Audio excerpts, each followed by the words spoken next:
एकदा काय झालं, एका गावात की नाही एक माणूस होता. तो रोज नदीवर स्नाना करता जायचा. तो घरातून बाहेर पडताना त्याचा मुलगा हट्ट करायचा बरोबर येण्याकरता. मात्र तो मुलगा नदीत उडी मारायला घाबरायचा. मग एक दिवस त्या माणसाने काय केलं, मुलाच्या न कळत त्याला पाण्यात ढकलून दिला. त्याला पोहता यायचं? छे, मुलाला पोहता येतच नव्हतं. मग तो पाण्यात पडला, हातपाय मारायला लागला.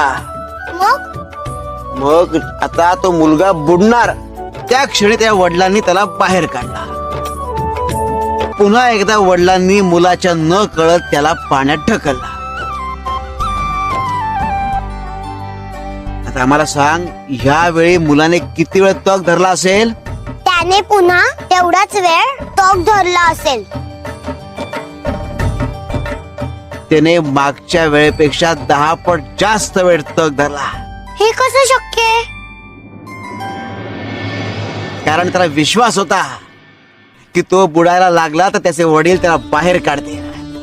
तेव्हा काही झालं तरी हार मानायची नाही.